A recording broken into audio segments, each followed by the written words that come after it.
Hello everyone, welcome back to my channel Ecoverse, and if you like my videos then subscribe my channel and share it with your friends and classmates. So without any further delay, let's start our today's lecture. Last video में हमने questions किए थे partial differentiation के। ठीक है, तो अब हम देखेंगे कि होमोजीनियस फंक्शन क्या होता है और कॉप डगलस प्रोडक्शन फंक्शन क्या होता है।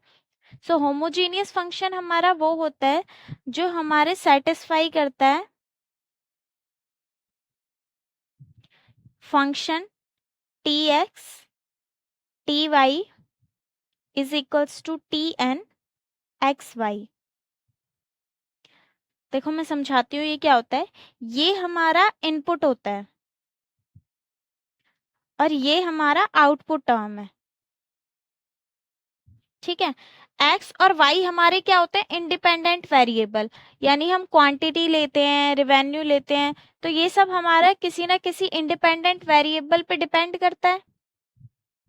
ठीक है, तो यहाँ पे हमने क्या किया, इनपुट एक्स वाई को जब मैं किसी एक कांस्टेंट नंबर से या आर्बिट्री कांस्टेंट से मल्टीप्लाई करती हूँ तो उसको ओपन करने पे वो सेम नंबर हमारा बाहर आ जाता है विथ सम पावर। ठीक है, अब उसकी पावर 1 हो सकती है, 2 हो सकती है, इवन 0 भी हो सकती है। तो अब हमें कैसे पता चलेगा कि हमारा फंक्शन होमोजीनियस है या नहीं है। तो उसके लिए एक इक्वेशन लेते हैं, z is equals to x to y plus y three plus x three x y square. अब ये हमारे पास एक फंक्शन है, हम इसमें पुट करके देखते हैं कि ये हमारा फंक्शन होमोजीनियस फंक्शन है या नहीं है। तो मैंने भी बताया था कि उसके लिए हमें क्या करना होता है, जो हमारे इंडिपेंडेंट वेरिएबल होते हैं उनके साथ एक कांस्टेंट नंबर को मल्टीप्लाई करना होता है और फिर उसको ओपन करके देखते हैं कि क्या वो number with some power as it is बाहर आता है या नहीं आता। ठीक है, तो अब मैं यहाँ पे कर रही हूँ मल्टीप्लाई विद लैम्डा। हम यहाँ पे लैम्डा का यूज कर रहे हैं और हमारे पास एक्स वाई दोनों वेरिएबल हैं, उन दोनों के साथ हम उसको मल्टीप्लाई करेंगे। तो अगर हम x की जगह पर लैम्डा x लिखते हैं तो ये हमारा क्या हो जाएगा, लैम्डा x की पावर स्क्वायर। y के लिए लेंगे तो y के लिए भी लैम्डा y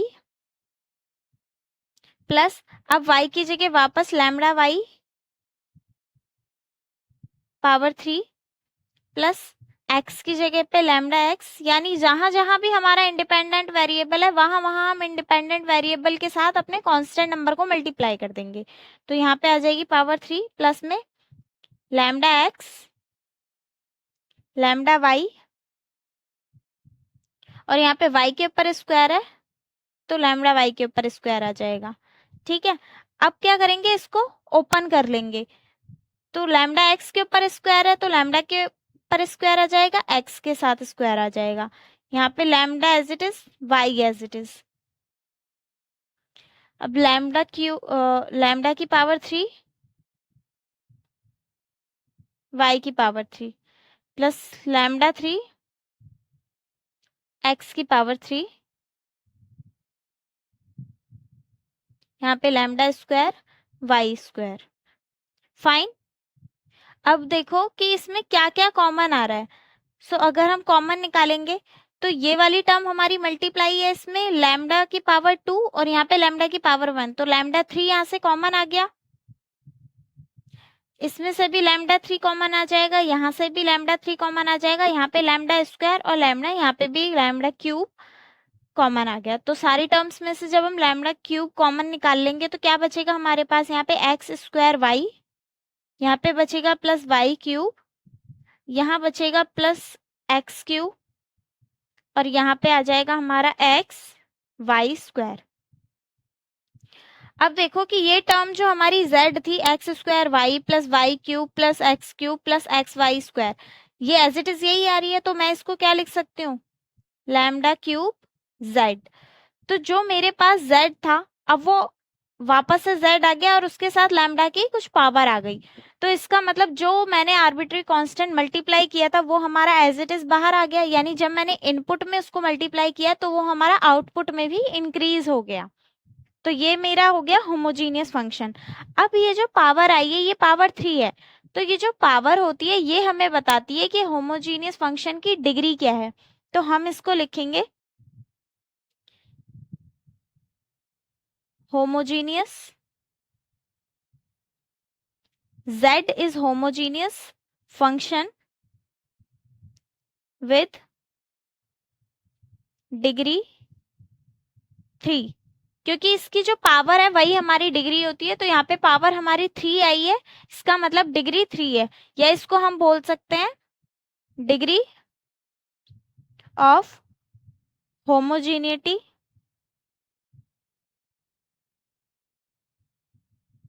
क्या है हमारा 3। फाइन। अब आप बोलोगे कि ये तो हम किसी भी नंबर में मल्टीप्लाई करेंगे तो वो तो एज इट इज आ ही जाएगा, लेकिन ऐसा नहीं होता है, कई बार फंक्शन होमोजीनियस नहीं होता। उसके लिए हम एक दूसरा फंक्शन ले लेते हैं। ये हमारा z is equals to x square y plus y cube plus x cube plus x y. अब यहाँ पे हम इनपुट में मल्टीप्लाई करते हैं कांस्टेंट नंबर को, सो यहाँ पे हम t से मल्टीप्लाई कर लेते हैं, ठीक है, मल्टीप्लाई विथ t। सो अब जहां जहां x है वहां वहां हम t भी लिख देंगे, तो ये हो जाएगा हमारा t x square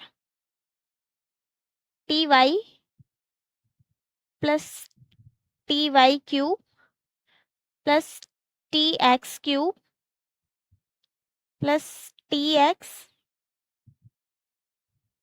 t y.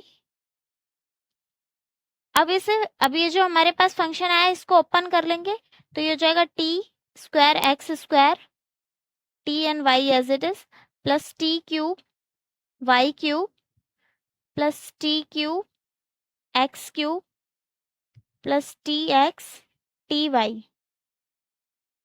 ठीक है, अब यहाँ से देखो क्या कॉमन आ रहा है, ये इस वाली मल्टीप्लाई टर्म में से टी क्यूब कॉमन आ रहा है, इस वाली में से भी क्यूब कॉमन आ रहा है, यहाँ पे भी क्यूब कॉमन आ रहा है, लेकिन यहाँ पे तो स्क्वायर ही कॉमन आ रहा है, तो हम क्यूब नहीं, हम सिर्फ स्क्वायर ही कॉमन ले पाएंगे।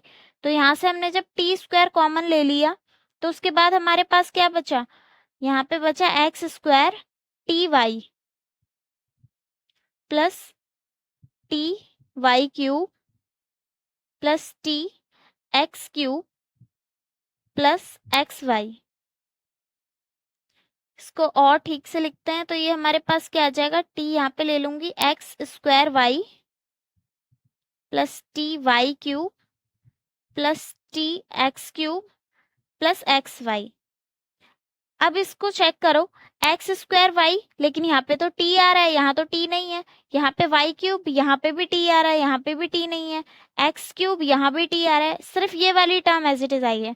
तो इसका मतलब ये जिस नंबर से मैंने मल्टीप्लाई किया था वो तो एज इट इज बाहर नहीं आ पा रहा, ठीक है, और ना हम इसको कंप्लीटली कॉमन ले पा रहे हैं यहाँ से, तो ये हमारा होमोजीनियस फंक्शन नहीं है, it is not homogeneous function.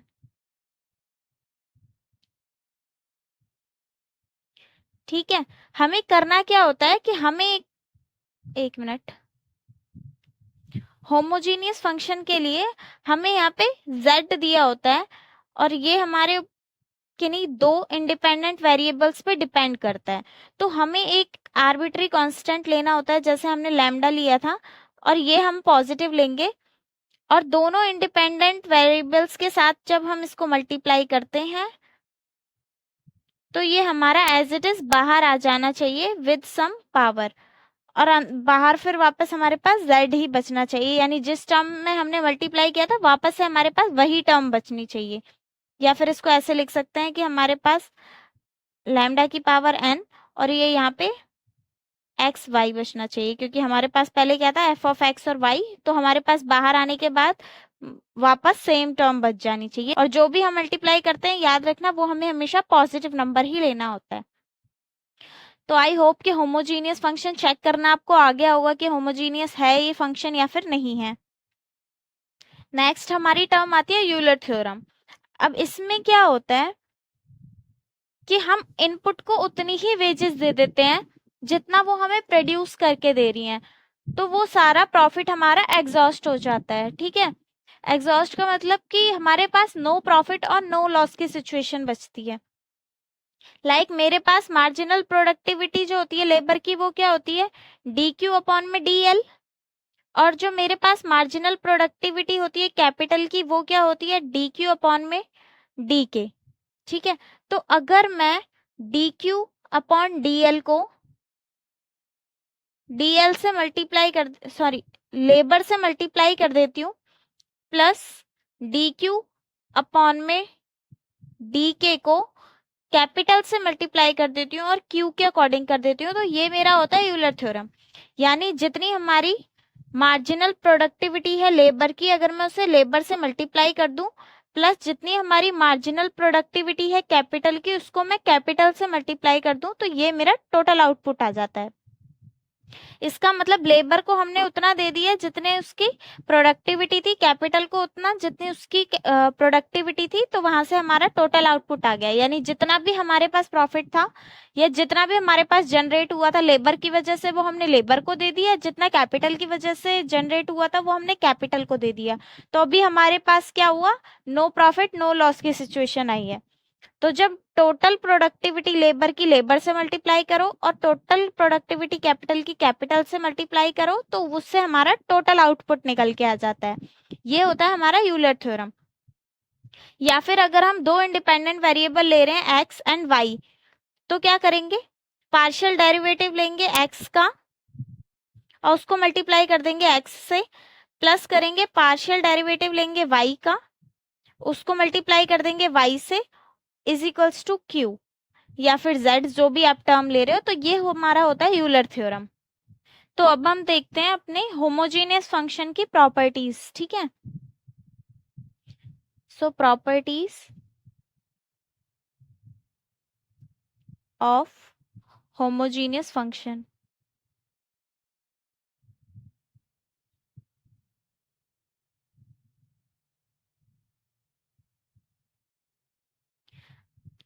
तो अब हम देखते हैं प्रॉपर्टीज ऑफ होमोजेनियस फंक्शन।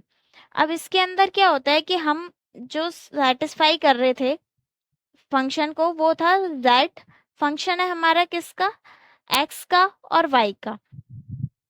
ठीक है, और यहाँ पे हमारी जो डिग्री ऑफ होमोजेनिटी होती थी वो n होती थी। अब ये n कुछ भी हो सकता है, 0 भी हो सकती है डिग्री, 1 भी हो सकती है, 2 भी हो सकती है, कुछ भी हो सकती है।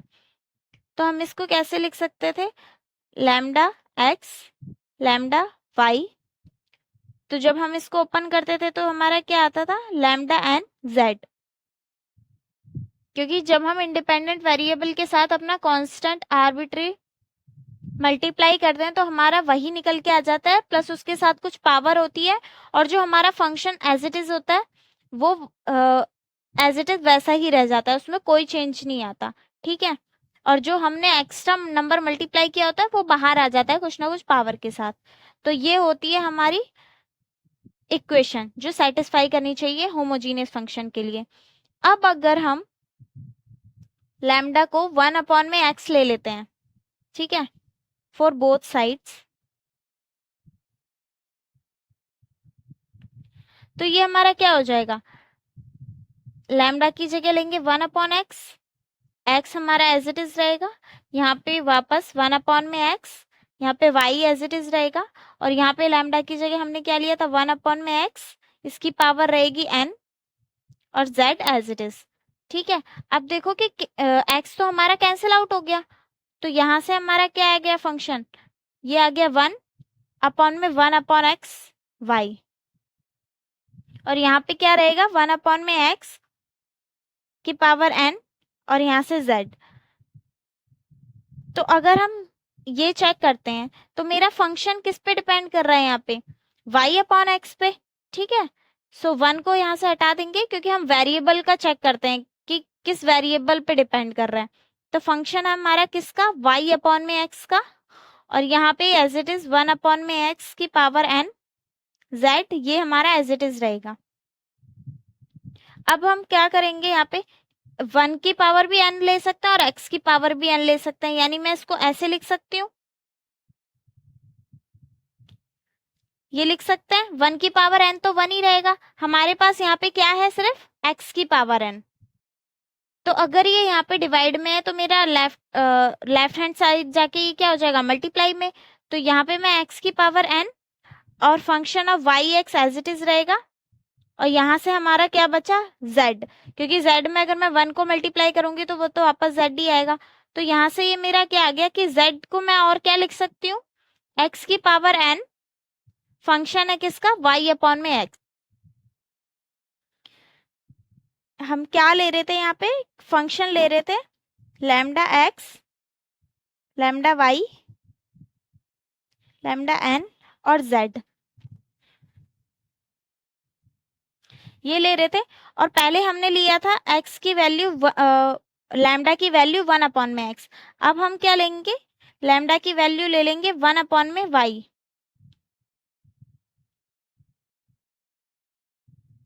अगर लैम्डा की वैल्यू 1 अपॉन में y लेते हैं फॉर बोथ साइड्स, तो ये हमारी टर्म क्या बन जाती है, फंक्शन लैम्डा की जगह आ जाएगा 1 अपॉन में y, x as it is, यहाँ पे भी 1 अपॉन में y, y as it is, इधर हमारा हो जाएगा 1 अपॉन में y की पावर n z। तो इसको मैं क्या लिख सकती हूँ, एक्स वाई, वाई यहाँ से कैंसिल आउट हो जाएगा तो ये 1 बचेगा, तो वो लिखने की जरूरत नहीं है क्योंकि हमारा फंक्शन किस चीज का है यहाँ पे, x अपॉन में y का, यानी x और y के रेशियो का फंक्शन है यहाँ पे। और ये मेरे पास क्या बचा, 1 अपॉन में y की पावर n, क्योंकि 1 की पावर n हमारा क्या होता है 1, और यहाँ पे z as it is, y n को मैं यहाँ पे ले जाऊंगी तो ये मल्टीप्लाई में हो जाएगा, तो वाई एन फंक्शन है y, अब सॉरी x अपॉन में y का, और ये आ गया मेरा z।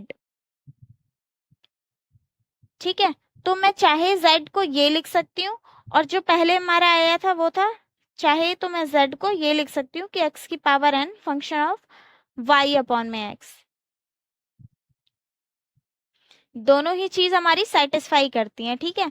तो चाहे तो आप ये लिखो या ये। अब इसको याद करने का तरीका ऐसे याद रखो कि जो चीज डिनोमिनेटर में है उसकी पावर n आ रही है। तो अगर यहाँ पे फंक्शन ले रही हूँ मैं x और y का, तो मेरे पास बाहर आ जाएगा वाई एन, और यहाँ पे फंक्शन ले रही हूँ y अपॉन x का, तो बाहर आ जाएगा एक्स एन। ठीक है, तो हम प्रॉपर्टीज की बात कर रहे थे, तो यहाँ पे जो हमारी फर्स्ट प्रॉपर्टी होगी होमोजीनियस फंक्शन की, वो आ गई, ए होमोजीनियस फंक्शन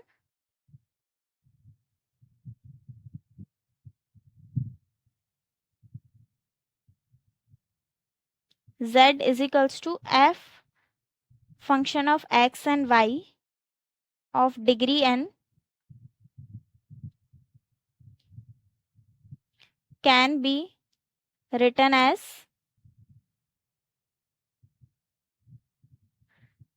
तो कैसे लिख सकते थे हम उसको, z is equals to x की power n function of y upon में x, या फिर z is equals to y की power n function of x upon में y।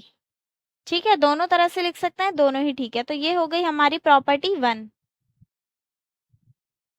अब बात करते हैं प्रॉपर्टी 2 की।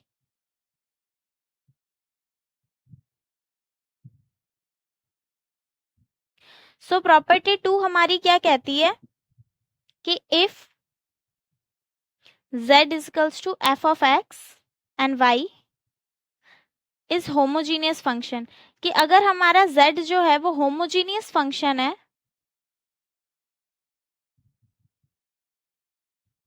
Of degree n,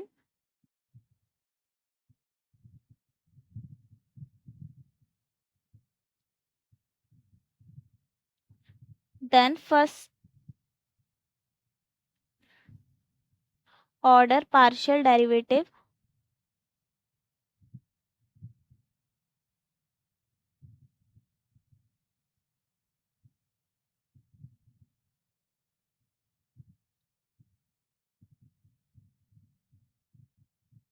can be written as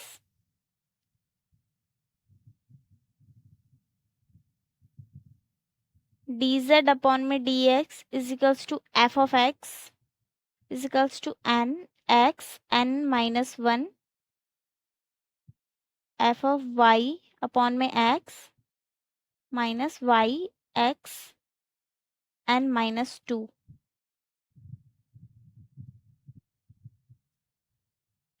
Y x, या फिर डी जेड अपॉन में डी वाई, इसको हम लिख सकते हैं f of y is equals to x की पावर एन माइनस 1।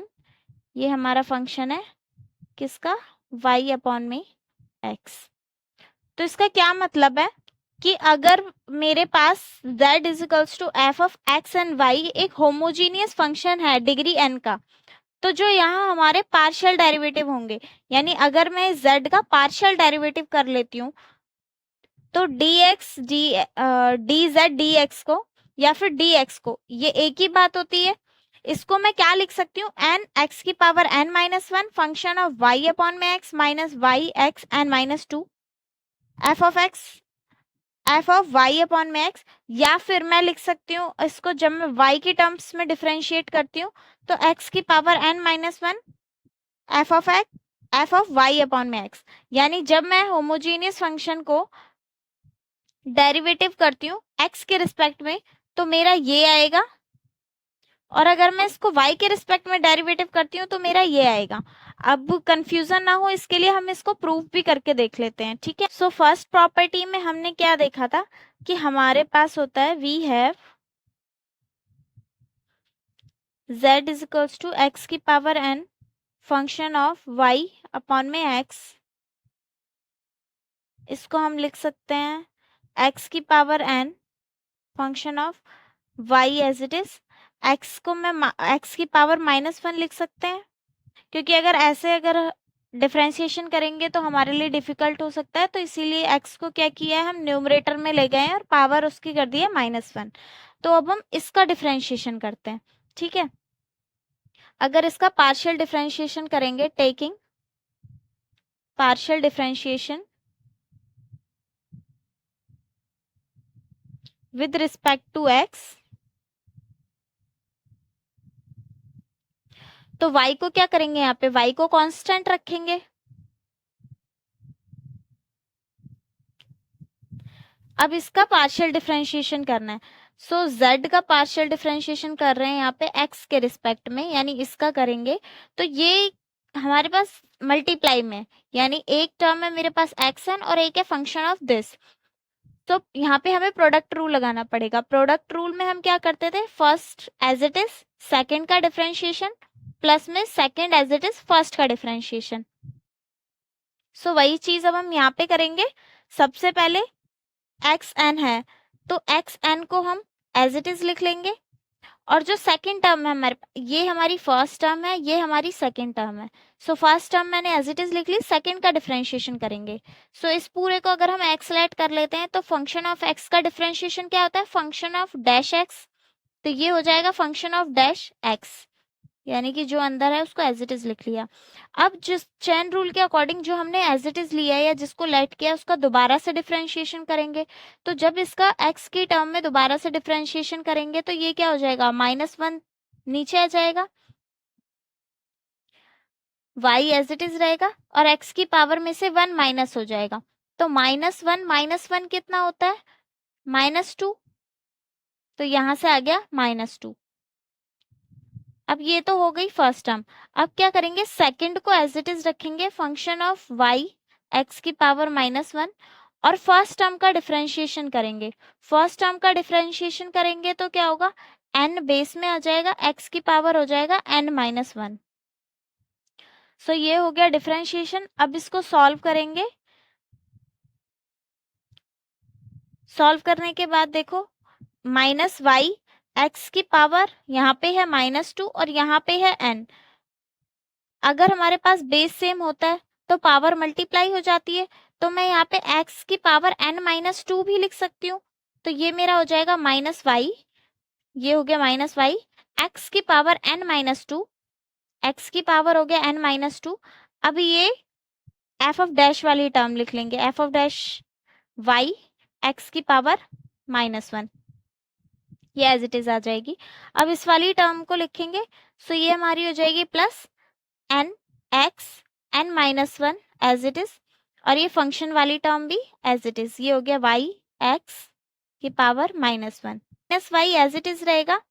यहाँ पे x की पावर n-1 है, तो यहाँ पे n-1 हो जाएगी। सॉरी, ये n वाली टर्म को मैं आगे ले आऊंगी और ये y वाली टर्म को मैं yx के साथ ले आऊंगी। तो ये मेरा क्या हो जाएगा यहाँ पे n(x) n-1 यहाँ पे फंक्शन है। अब y(x-1) x की पावर -1 को मैं अगर डिनोमिनेटर में लेके आऊंगी तो ये मेरे पास x की पावर 1 हो जाएगा, क्योंकि ये जो पावर का साइन है वो चेंज हो जाता है अगर उसको न्यूमरेटर से डिनोमिनेटर में या डिनोमिनेटर से न्यूमरेटर में शिफ्ट कर देते हैं। तो ये मेरे पास हो जाएगा y/x साइन, और ये वाली टर्म मैं पीछे ले जाऊंगी तो ये हो जाएगा मेरा -y x की पावर n-2, और यहाँ पे क्या बचा मेरे पास f ऑफ डैश, वापस वही, यहाँ पे x -1 है तो ये डिनोमिनेटर में जाके +1 हो जाएगा, तो ये हो गया दिस वन। तो अब हमारे पास जो फर्स्ट मैंने प्रॉपर्टी लिखवाई थी, सेकंड प्रॉपर्टी, उसमें क्या था कि हम dz/dx, यानी जब हम पार्शियल डिफरेंशिएशन करेंगे z का x की टर्म में, तो हमारे पास टर्म क्या आएगी nx n-1 function of y/x minus yx n-2, y का फंक्शन f का फंक्शन, f किसका फंक्शन है पे y/x का। तो यही टर्म हमारी आ गई है जब हमने इसको क्या किया है, डिफरेंशिएट किया है किसके टर्म में, x की टर्म में। ठीक है, तो अब हमें क्या करना है, अब हमें इसे y की टर्म में डिफरेंशिएट करके दिखाना है, क्योंकि x की टर्म में तो हमने कर लिया, अब हमें y की टर्म में भी डिफरेंशिएट करके दिखाना पड़ेगा। सो अब क्या करेंगे, टेकिंग पार्शियल डिफरेंशिएशन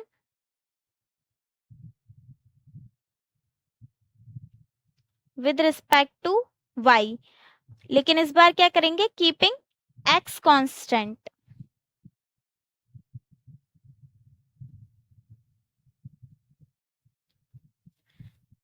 सो अब हमारे पास टर्म क्या थी वो देखो, अब स्टार्टिंग में जो हमने किया था उसको किया था हमने x के रिस्पेक्ट में, अब हम करेंगे y के रिस्पेक्ट में। तो यहाँ पे हमें क्या करना पड़ेगा, z को y के रिस्पेक्ट में डिफरेंशिएट करके दिखाना पड़ेगा।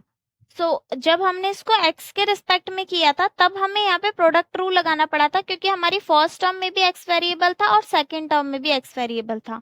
एक मिनट, यहाँ पे देखो, जब हमने इसको x के रिस्पेक्ट में किया था तो हमें प्रोडक्ट रूल लगाना पड़ा था, क्योंकि फर्स्ट टर्म में भी x वेरिएबल है और सेकंड टर्म में भी x वेरिएबल है।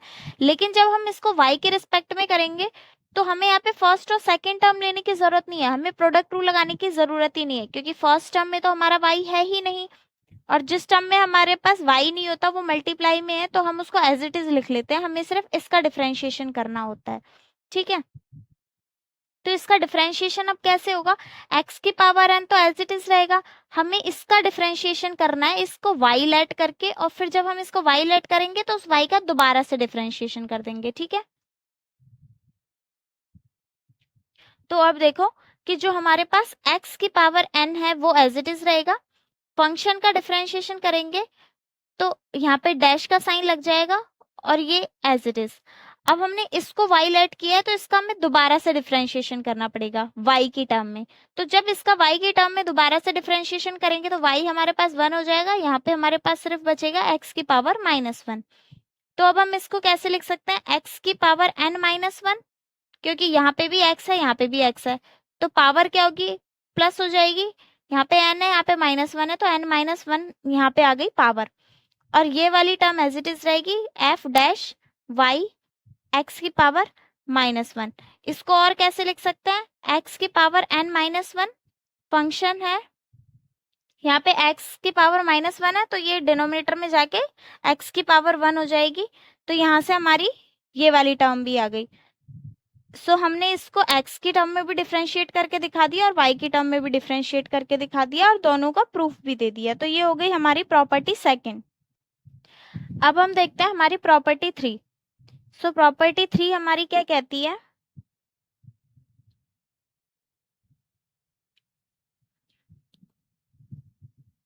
इफ z है हमारा फंक्शन किसका, x एंड y का, और ये एक होमोजीनियस फंक्शन है। अगर हमारे पास z ऑलरेडी होमोजीनियस फंक्शन है of degree n,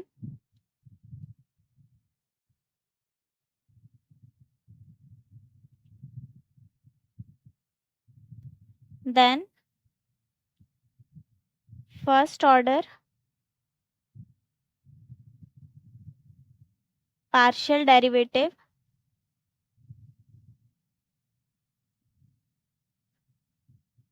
of z is also homogeneous function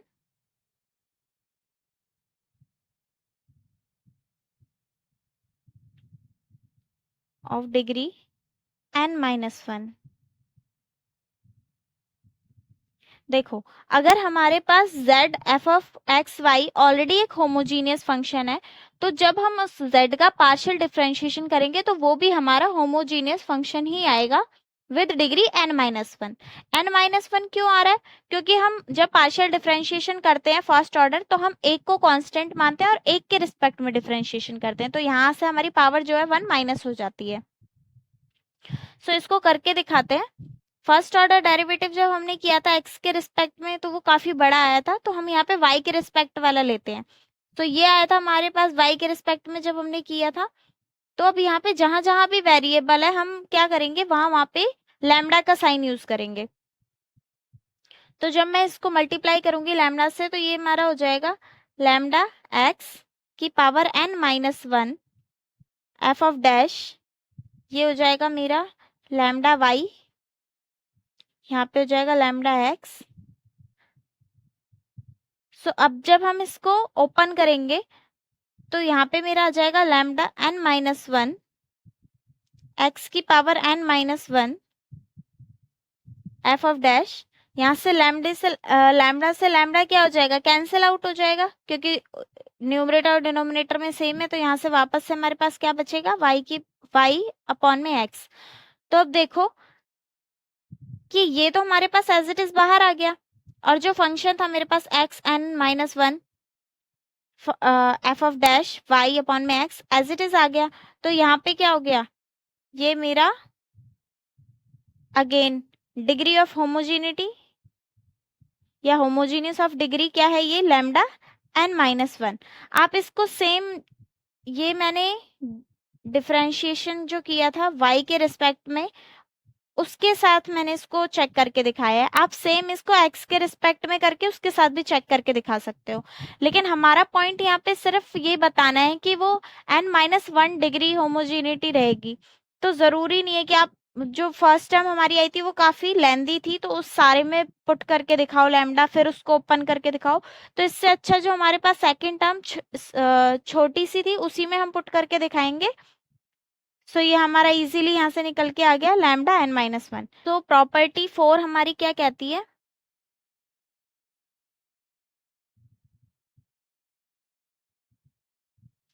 property 4 हमारी बोलती है कि अगर हमारा z होमोजीनियस फंक्शन है, तो ये हमारा यूलर थ्योरम्स को भी सेटिस्फाई करता है। सो अगर ये हमारा होमोजीनियस फंक्शन है of degree n,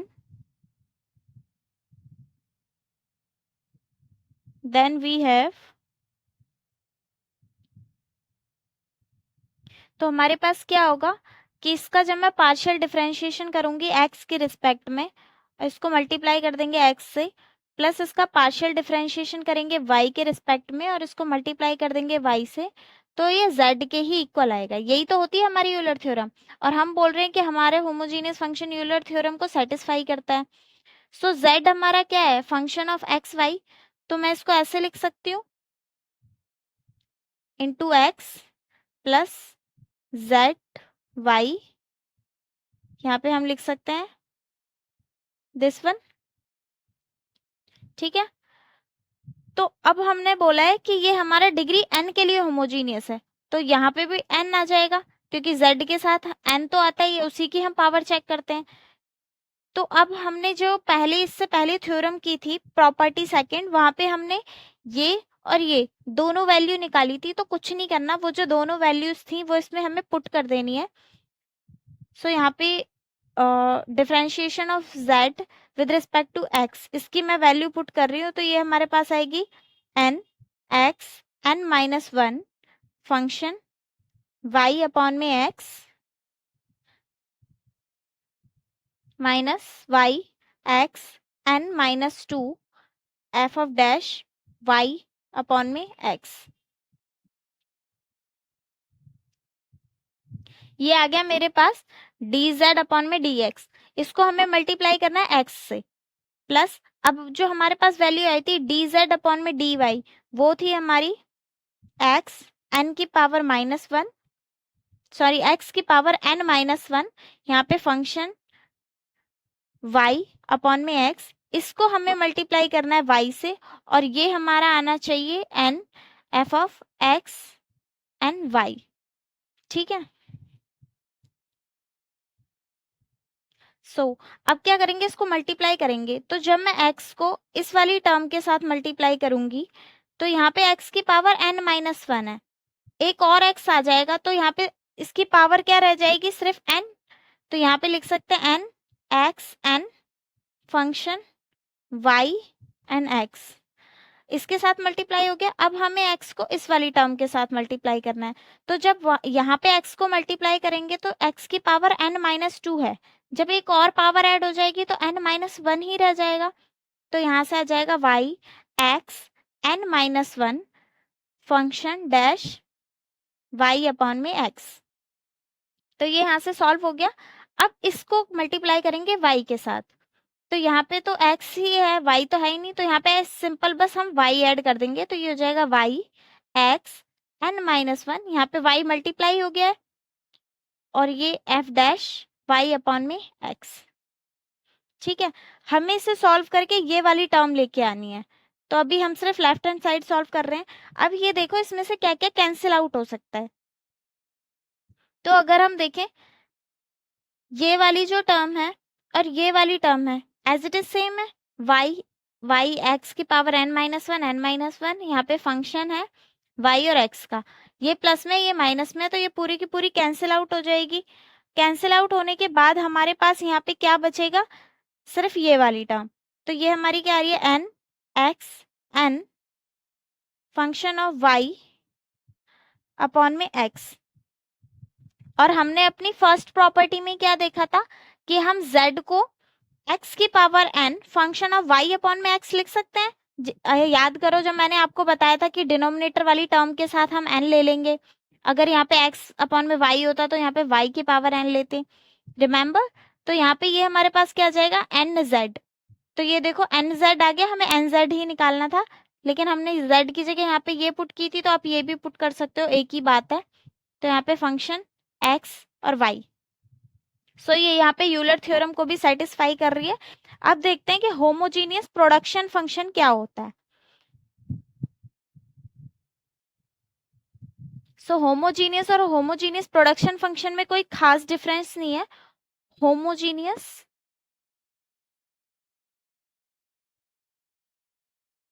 production function,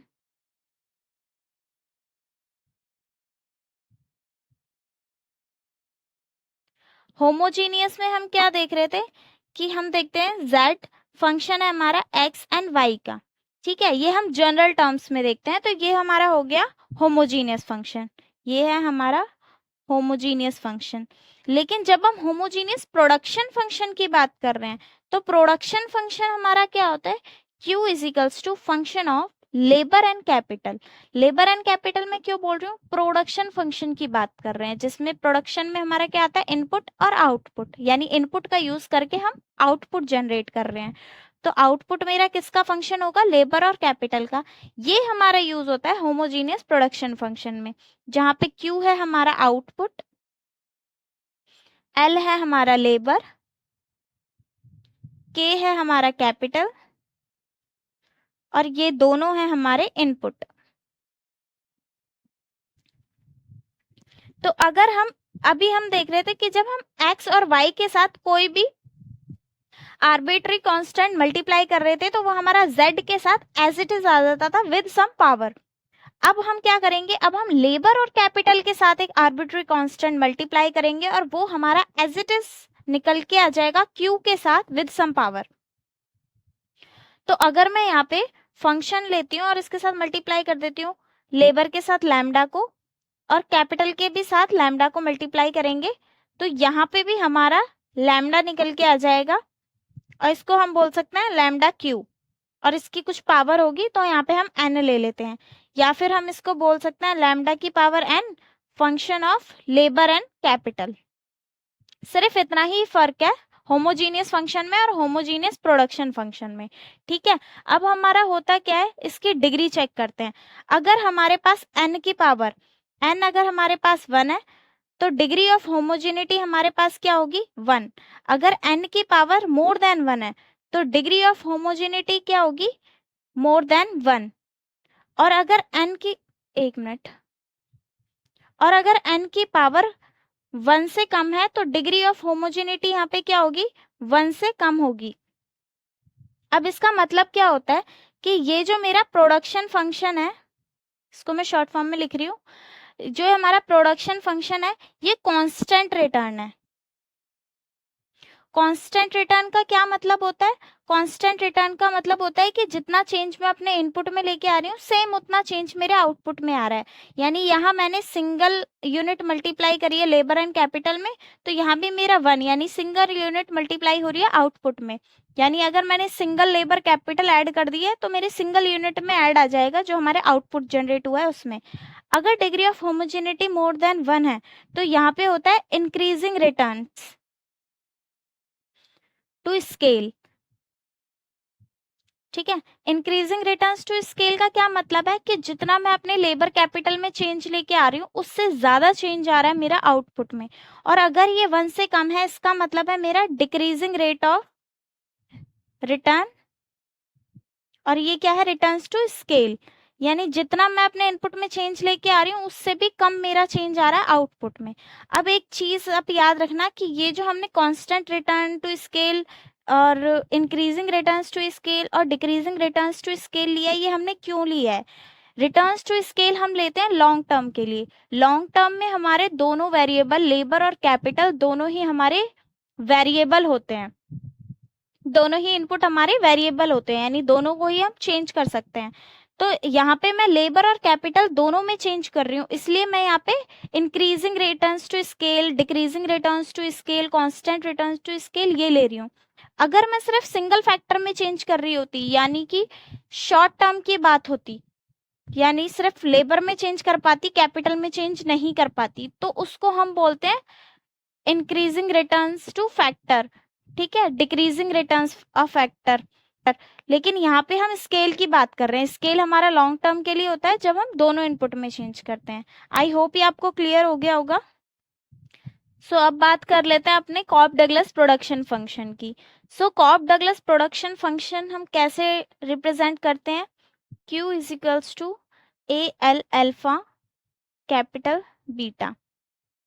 अब देखो क्वेश्चन मतलब जो हमारी इक्वेशन है उसमें लेबर और कैपिटल का यूज है, क्योंकि हम यहाँ पे प्रोडक्शन फंक्शन की बात कर रहे हैं और प्रोडक्शन फंक्शन मैंने आपको बताया था वो होता है जो हमारे इनपुट और आउटपुट से रिलेट करता है। तो यहाँ पे हमारी इक्वेशन बनती है Q is equals to A labour की पावर अल्फा कैपिटल की पावर बीटा। ये कुछ भी हो सकता है, लेबर की पावर आपको कोई भी टर्म दे सकते हैं। इसीलिए मैंने यहाँ पे अल्फा बीटा ले लिया है। ये हो सकता है यहाँ पे आपको 1/2 दे दें, यहाँ पे भी 1/2 दे दें, यहाँ पे 2/3 दे दें, यहाँ पे 1/3 दे दें। तो ये जो हमारा Q है ये हमारा क्या होता है आउटपुट, आउटपुट बोल लो, जीडीपी बोल लो। ठीक है, यानी टोटल आउटपुट जो हम जनरेट कर रहे हैं। ए क्या होता है हमारी प्रोडक्टिविटी, इसको हम बोलते हैं टोटल प्रोडक्टिविटी, या फिर हम इसको टेक्नोलॉजी के लिए भी यूज कर सकते हैं। ठीक है, ये हमारा एक कांस्टेंट नंबर होता है, इसकी जगह हो सकता है कि आपको कुछ भी ना दिया हो। ठीक है, सिर्फ आपको लेबर की पावर अल्फा और कैपिटल की पावर बीटा दिया हो, यानी ए की वैल्यू यहाँ पे 1 भी हो सकती है, तो कांस्टेंट होती है यहाँ पे। ये जो एल है ये हमारे पास है लेबर, ये तो आपको पता ही है। और जो k है हमारे पास, ये है हमारे पास कैपिटल, ये भी हमें ऑलरेडी पता है। अब जो मेन बात आती है वो आती है अल्फा की और बीटा की। सो अल्फा हमारे पास क्या होता है, elasticity of output with respect to L, और बीटा है हमारी elasticity of output with respect to capital. Labour के ऊपर पावर है, इसलिए ये लेबर की आउटपुट की इलास्टिसिटी बता रहा है लेबर के रिस्पेक्ट में। बीटा जो है हमारी के ऊपर पावर है, इसलिए हमें इलास्टिसिटी बता रहा है आउटपुट की कैपिटल के रिस्पेक्ट में। अब इलास्टिसिटी क्या होती है, यानी कि लेबर में चेंज आने की वजह से मेरे आउटपुट में कितना चेंज आ रहा है। इसको हम ऐसे लिख सकते हैं, percentage change in output upon में परसेंटेज चेंज इन लेबर। जैसे हम इलास्टिसिटी निकालते हैं ना डिमांड और प्राइस के लिए, तो क्या होता है, percentage change in quantity upon में परसेंटेज चेंज इन प्राइस, यानी प्राइस की वजह से डिमांड में कितना चेंज आ रहा है। तो वैसे ही यहाँ पे लेबर की वजह से कितना चेंज आ रहा है क्वांटिटी में, तो percentage change in output upon में परसेंटेज चेंज इन लेबर। ऐसे ही बीटा हमारा बताता है percentage change in output upon में परसेंटेज चेंज इन कैपिटल, यानी कैपिटल में चेंज आने की वजह से आउटपुट में कितना चेंज आ रहा है। ये आपको क्लियर हो गया होगा, और यही हमारी फॉर्म होती है कॉप डगलस प्रोडक्शन फंक्शन की। सो अब देखो कि इसके ये जो आता है हमारा कॉप डगलस प्रोडक्शन फंक्शन, ये हमेशा होमोजीनियस फंक्शन होता है।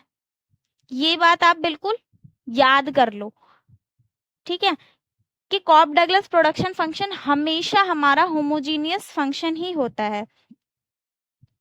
अब ये जो अल्फा और बीटा है, इनको ऐड करके हमारा 1 भी आ सकता है, अल्फा प्लस बीटा को ऐड करके हमारा मोर देन 1 भी आ सकता है, अल्फा प्लस बीटा को ऐड करके हमारा लेस देन 1 भी आ सकता है। तो अगर ये इक्वल टू 1 होता है, इसका मतलब होता है कि हमारा कांस्टेंट रिटर्न्स टू स्केल है। कांस्टेंट रिटर्न्स टू स्केल का मतलब मैंने आपको बताया था कि जहाँ पे इनपुट में जितना चेंज आ रहा है उतना ही चेंज हमारे आउटपुट में आए। मोर देन 1 है, इसका मतलब है इंक्रीजिंग रिटर्न्स टू स्केल है, यानी जितना चेंज हम अपने इनपुट में लेके आ रहे हैं उससे ज्यादा चेंज हमारे आउटपुट में आ रहा है। और चेक कैसे करेंगे, चेक वैसे ही करेंगे जैसे हमने होमोजीनियस फंक्शन को चेक किया था। लेबर के साथ भी लैम्डा को मल्टीप्लाई कर देंगे और कैपिटल के साथ भी लैम्डा को मल्टीप्लाई कर देंगे। अगर ये अल्फा प्लस बीटा यानी होमोजीनियस डिग्री जो है 1 से कम आती है, तो ये हमारा बताता है डिक्रीजिंग रिटर्न्स टू स्केल, यानी इनपुट में जितना हम चेंज लेके आ रहे हैं उससे कम चेंज आ रहा है हमारे आउटपुट में। अब ये तो हो गई जनरल चीजें जो हमें पता होनी चाहिए। अब इसको चेक कैसे करते हैं, तो ये मेरे पास Q A L alpha K की पावर बीटा। अब इसकी डिग्री ऑफ होमोजेनिटी चेक करनी है, तो सेम हम क्या करेंगे, लेबर के साथ भी लैम्डा को मल्टीप्लाई करेंगे और कैपिटल के साथ भी लैम्डा को मल्टीप्लाई करेंगे। इसको ओपन करेंगे तो आ जाएगा लैम्डा की पावर अल्फा, लेबर की पावर अल्फा, लैम्डा की पावर बीटा, कैपिटल की पावर बीटा। अब यहाँ से देखो लैम्डा की पावर है अल्फा और बीटा, तो मैं इसको लैम्डा की पावर अल्फा प्लस बीटा लिख सकती हूँ। ए एज इट इज, लेबर की पावर अल्फा, कैपिटल की पावर बीटा। अब हमारे पास ये तो क्यू था, तो ये तो मेरे पास as it is alpha plus beta आ गया और ये आ गया क्यू। तो ये तो यहाँ से होमोजीनियस फंक्शन है, ये हमारा प्रूव हो गया, क्योंकि हमने जब इनपुट में या वेरिएबल में सेम आर्बिट्री कांस्टेंट से मल्टीप्लाई किया तो वो हमारा आउटपुट में भी एज इट इज निकल के आ गया विद सम पावर, और यही पावर हमें बताती है डिग्री ऑफ होमोजिनिटी। जैसा कि मैंने बताया इन दोनों को प्लस करके 1 आता है तो constant returns to scale, plus करके मोर देन 1 आता है तो इंक्रीजिंग रिटर्न्स टू स्केल, और लेस देन 1 आता है तो decreasing returns to scale. Generally जो हमारे पास टर्म दी जाती है, कॉप डगलस प्रोडक्शन फंक्शन की इक्वेशन दी जाती है, वो 90% या 99% वो हमारी कांस्टेंट रिटर्न्स टू स्केल ही होती है, क्योंकि जो कॉप डगलस प्रोडक्शन फंक्शन होता है वो हमारा कांस्टेंट रिटर्न्स टू स्केल बताने के लिए ही आया था। तो यहाँ पे जनरली आपको 0.5 या 0.5 ही मिलेगी अल्फा बीटा की वैल्यू, या फिर हाफ और हाफ, या फिर 0.7, 0.3, 2/3, 1/3, यानी उनको ऐड करके जनरली 1 ही आएगा। तो मोस्टली जो Cobb Douglas production function use होता है वो कांस्टेंट रिटर्न्स टू स्केल दिखाने के लिए ही यूज होता है। लेकिन ये मैंने इसलिए बताया क्योंकि ये भी आ सकता है, ऐसा हार्ड एंड फास्ट रूल नहीं है कि आएगा ही नहीं, लेकिन मोस्टली जो यूज होता है जनरली वो कांस्टेंट रिटर्न्स को दिखाने के लिए यूज होता है। फाइन।